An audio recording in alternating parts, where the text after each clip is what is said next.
Hi, my name is Seth Harden, And my name is Josh Roth. and we will be doing our data science final project on COVID-19 data that we have recently found.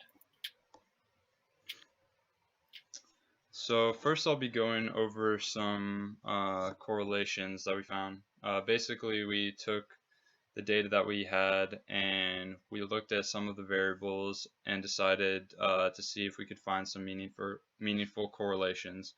So the first two that we looked at was deaths for each of the states and the testing rates for each of the states. And we found that they had a correlation of 0.381, which was statistically significant.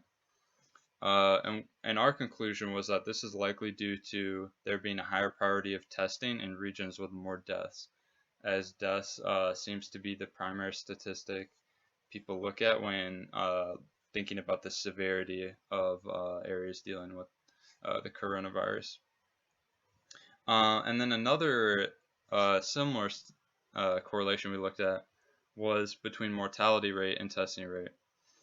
However, this was only 0.079, not statistically significant, which seems to indicate that the number of deaths, the raw numbers, were prioritized over the mortality rate in terms of maybe testing not being increased with areas that were actually having higher mortality rates, uh, such as states with lower populations that may actually be getting hit harder. Uh, they just didn't have as many deaths because of lower population. And then the last correlation we looked at was between the people tested, the number of people tested, and the number of total confirmed cases. And this correlation was 0.838, which was also statistically significant.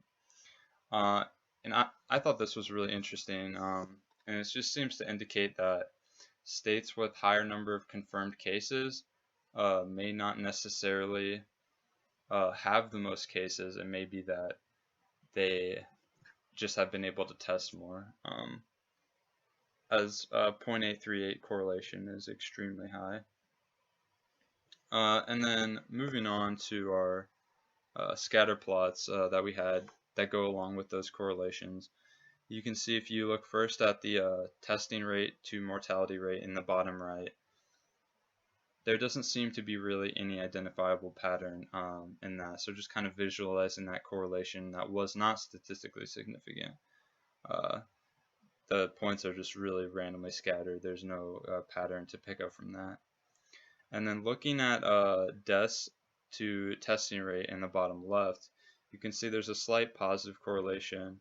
While there are states with very few deaths that have high testing rates, as the number of deaths increase, you can see that there's a clear pattern of the testing rate increasing in correspondence with that. And then the top graph is a scatter plot between people tested and confirmed cases, which had the highest correlation. And once again, you can see a clear positive correlation here. As more people are being tested, it correlates with a higher number of confirmed cases. And in all the two graphs to the left, you can see New York is the clear outlier here, but the pattern still applies to the rest of the points. Okay, and then moving on to some more visualizations. On the left here, you can see that we took every state in the continental United States and looked at how many confirmed cases that state had. So you can see the general trend through this data. You can also see on the legend there on the right that we have the data color coded. So the lighter blue colors you can see means that there were fewer confirmed cases in that state. And when the shade moves to a darker color, blue or black, as you can see in the case of New York, you can see that there's a very high number of confirmed cases. And then moving on to the rightmost visualization, this is we ran a statistical analysis on our data and found the upper quartile for those confirmed or for those states with the most confirmed cases. Just to kind of make it easier to look at visually, getting rid of the states with very low confirmed cases.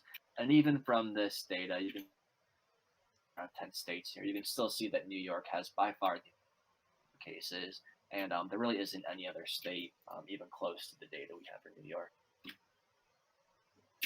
And then moving on to the other two histograms that we have.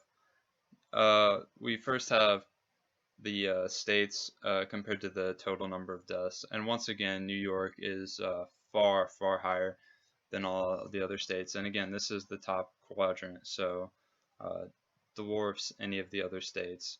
But interestingly enough, we also have the graph of the top quadrant of mortality rates. And New York is not the highest state. They're only the third highest.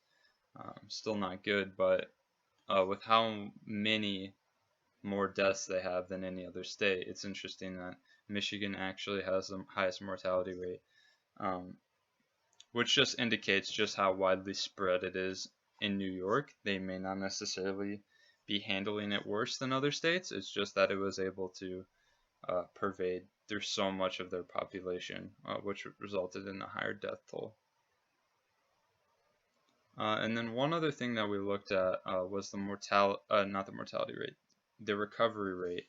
And this was a new variable that wasn't in the original data set, but we found this by dividing the number of recovered cases by total confirmed cases, which were both in the original data.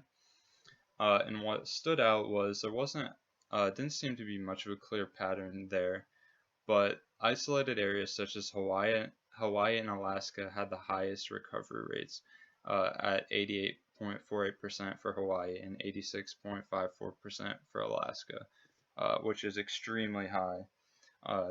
Seems to indicate they were able to quarantine and keep travel at a minimum, which other states, which are easily traveled through by driving, for example, may not have had the capability to do that.